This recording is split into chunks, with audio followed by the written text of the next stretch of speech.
Welcome to the Strong and Healthy After 40 podcast.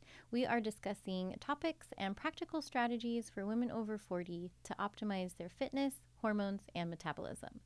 I'm Dr. Sara Whatley, a family medicine physician with an integrative approach to holistic care. And I'm John Agbelusi, your strength coach with over 25 years as a certified fitness professional, helping women over 40. Sara, there's always a debate on exercise, like what's the most effective exercise for fat loss, for getting results. If I had to recommend one form of exercise, especially for women over 40, I would recommend strength training. No. Well, I'm a believer, but full disclosure, I didn't like it, and I didn't want to do it. Yeah, tell us a little bit more about why. Like, what was some of your apprehension? Because I remember, I don't know if a lot of our listeners do know this, but you're, one of my most important, most fun clients. So you're definitely someone that we work with at our facility. And I remember talking to you initially about strength training, and you were a little bit apprehensive about it. Tell us a little bit more about your personal experience. Sure. I always loved working out, but definitely would tend more toward the cardio. Part of that is not, most women would probably say that, or at least the patients that I work with. It's easier to do the cardio. Maybe it's more fun. But for me in particular, it was a good stress reliever.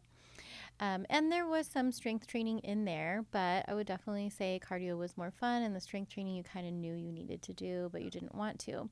Then I had an injury and ended up having 2 knee surgeries, and it was a very humbling experience. I lost a lot of muscle mass.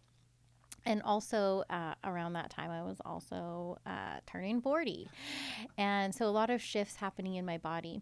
And so when I was ready to return to the gym after physical therapy and all of that, I was pretty nervous to return to strength training.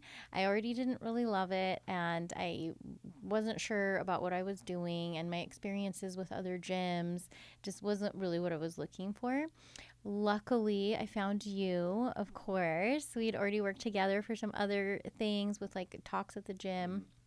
But when the opportunity presented itself to work out at your gym, I was like, okay, I think this is going to be a good fit. Yeah. And I loved it because of your approach, and it's exactly what I needed at that stage, but also because everyone works with the clients, meeting them where they're at. And literally when I did my first workout, I think I did a squat. I had to have a chair behind me, like a folding chair, people, to do a squat. And part of that was because my leg was weak, but also I was apprehensive. I was so nervous, but I felt very supported. And now you said you would never make me do box jumps. I'll have you know, they made me do box jumps. Yes, I've seen you doing box jumps at the gym. Okay.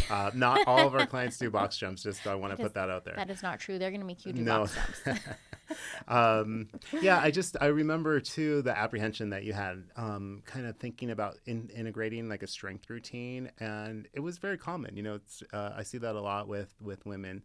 Over 40 specifically, having like some apprehension about like integrating strength training into their program.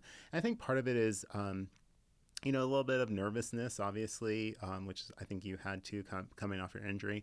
I think for a lot of women, there's maybe like a little bit of an emotional attachment to cardio.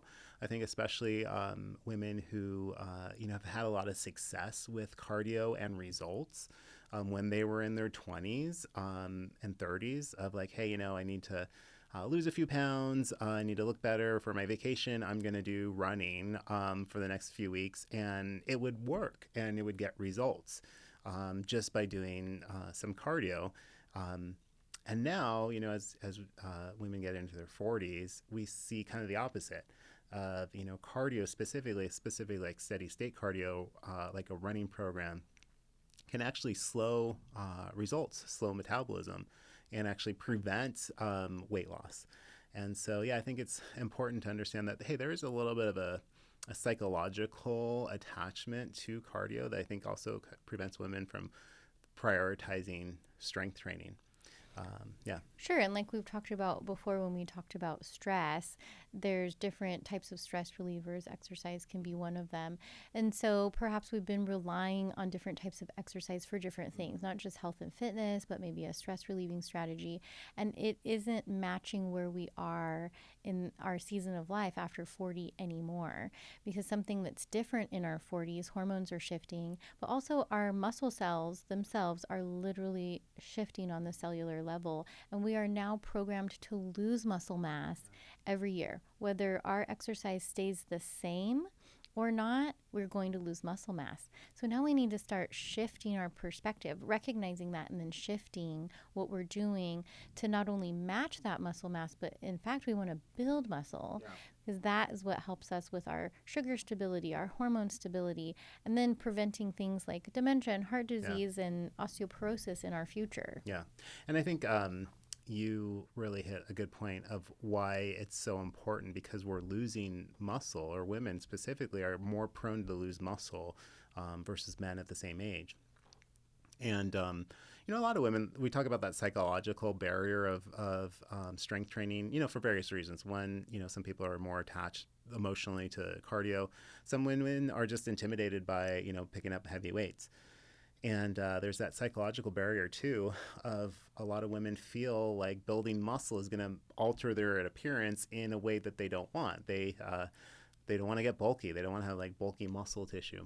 But like you said, a lot of women don't realize that it's a priority, not because we need to build all this muscle per se, but because we really need to stave off muscle loss and ideally rebuild some healthy muscle tissue. A lot of women that I see, they're coming in their 40s and their 50s, not realizing that one of the reasons why they feel like they need to lose weight or they want to get smaller is because it's a lack of muscle tissue. They've actually lost muscle. And one of the biggest priorities that we have for the first 2, 3, 4, 6 months of their program isn't to like put on all this new muscle per se, but it's really to rebuild some of the muscles that some of the muscle tissue that they've lost over the last 5, 10, 15 years. And supporting that muscle building as well, which is working with the nutrition and the sleep and managing stress like we've talked about. But I just can't state the importance enough of how much muscle does matter. Like, I totally agree with you that after 40, if you had to pick anything, it would be to strength train, like it is your job. Yeah. Because it is your job. And no one really explains that, oh my gosh, I'm losing muscle mass. I think something that's also interesting that even I am always learning is about the different types of exercise within that realm. So all of my patients who are still doing some cardio, and we'll say, hey, let's shift that kind of exercise might be actually stressful for your body right now.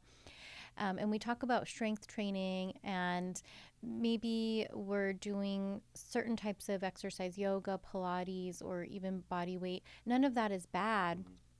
But understanding the role of what that's playing.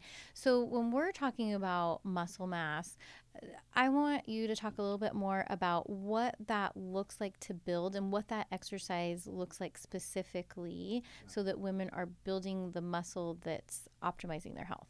Yeah, that's a good point, because you brought up a lot of different types of exercise, and all those are good and they have their different benefits. But especially for women over 40, where strength training kind of excels and really has a more positive benefit versus all those other modalities, is strength training, progressive strength training really does build the muscle tissue. And we can kind of think of muscle tissue broken up into two categories. We could talk about the muscle cell volume, right? So that's like, let's think of like the size of the muscle cell.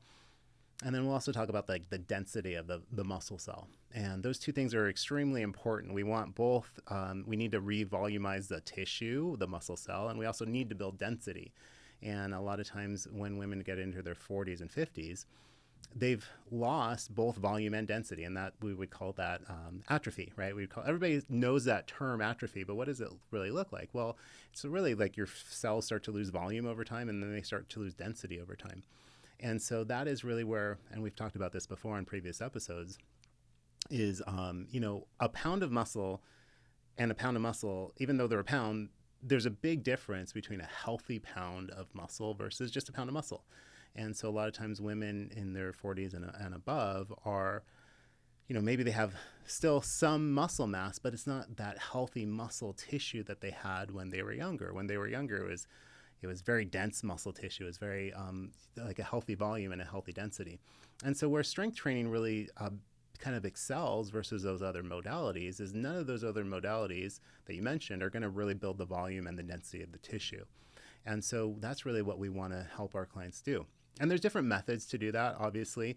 But one of the key methods that I'm sure you've heard and that is all over the internet is that progressive overload, right?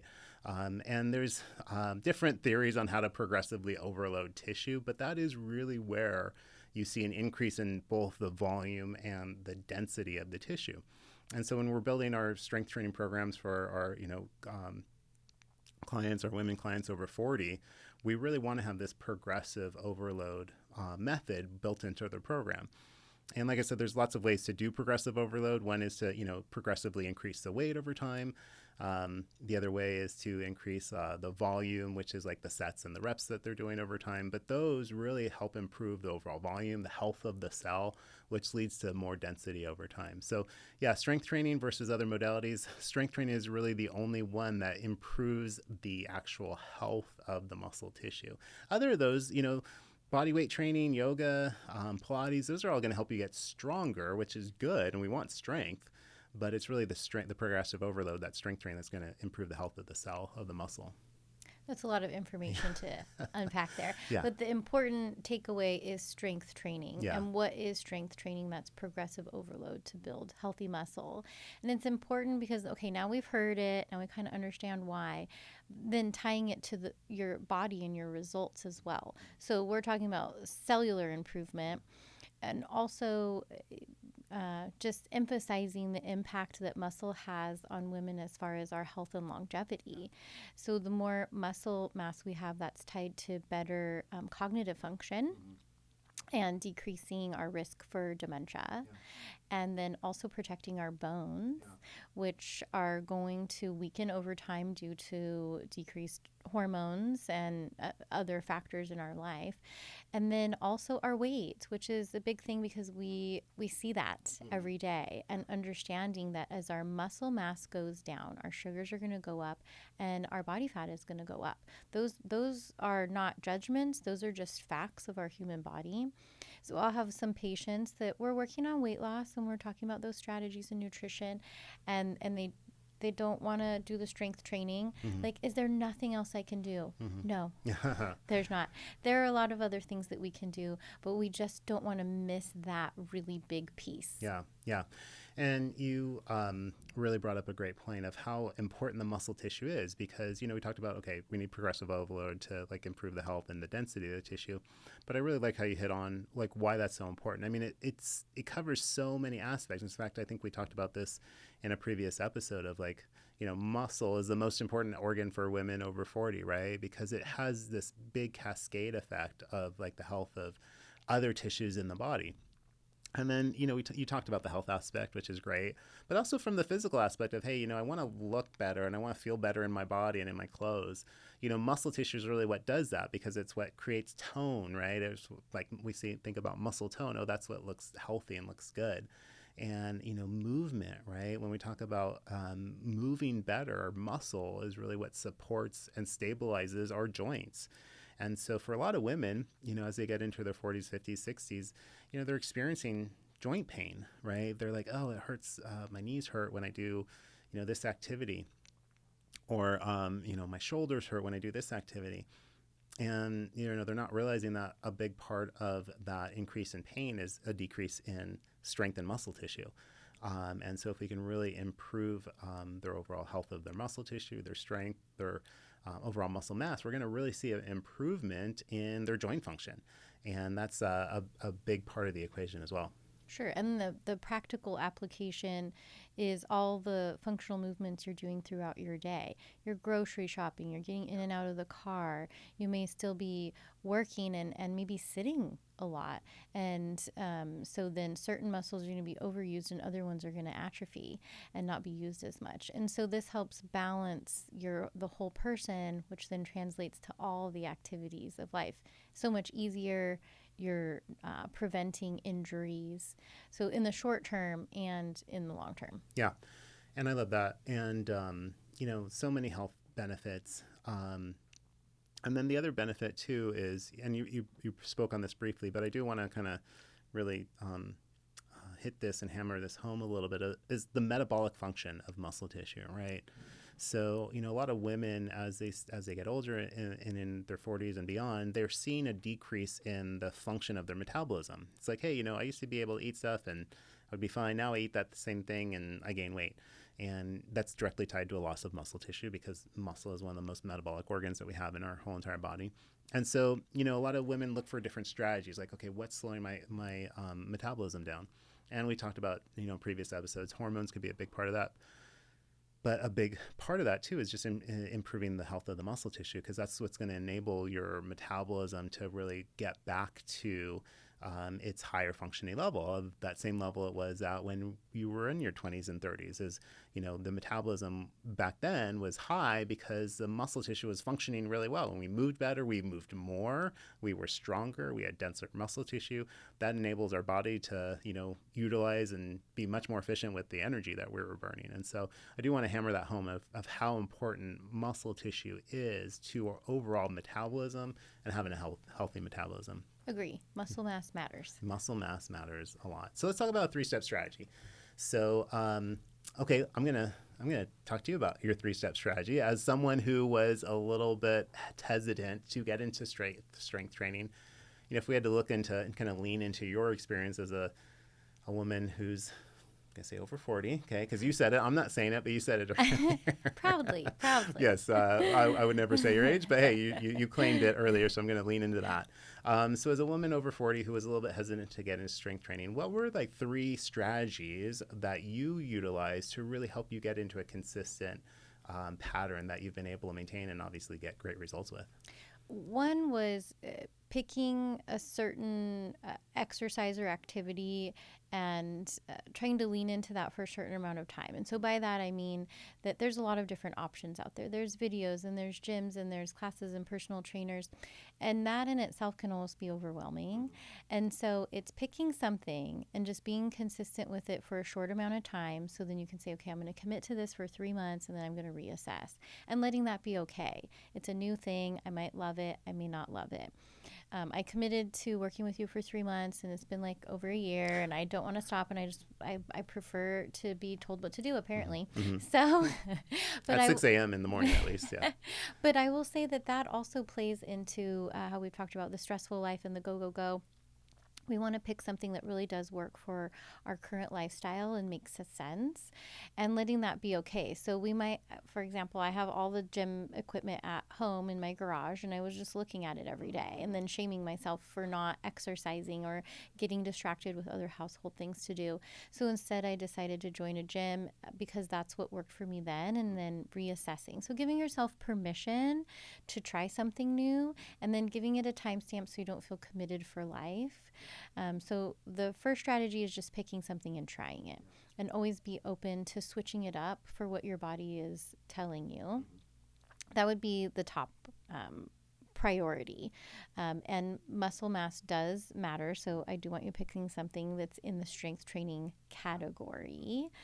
And then the other was movement of any type, really shifting my perspective on cardio, and introducing different types of cardio that weren't so stressful for my body, and that I can still process stress and I can still get to those other goals with whatever I'm choosing. So I now have a love for walking, so that's what works for me. I walk outside, but I also have a walking pad because sometimes I'm busy working and I can't change my clothes, get outside, do the whole thing, but I can hop on for 10 or 15 minutes or take a call on the walking pad. And that's a strategy that I was very resistant to. I was like, that's ridiculous. Mm-hmm. Like, who would do this? And here I am. Yeah. I'm going to jump in because I'm sure you're going to bring this up as the next strategy, the third step, because you're kind of tying these two together as the third step. And it's something that we talked a lot about when you first started is, implementing a plan that you can sustain, right? And so those two things are super important. So one, like trying something new, right, that involves strength training. And it does require some self-evaluation from, I think, each woman. Like, what is going to, not necessarily what's the most convenient, because obviously working out in your garage is going to be at 5 a.m. might be the most convenient thing for you. But it might not be the thing that you actually find yourself consistent with, right? And so, like, you have lots of options, but you found, like, hey, this is a program that I can be consistent with. So that's great. Trying something new, finding something you can be consistent with. And then also understanding that it's kind of a broader picture of more movement. Step two is like, hey, it's not just about the strength training, but I do need to move better and do things that are going to be beneficial for my body and not stress out my joints and increase my cortisol levels.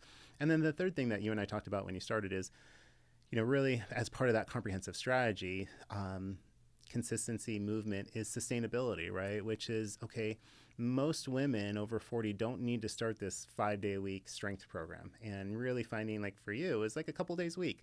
Let's get a couple days a week of progressive strength training into your program.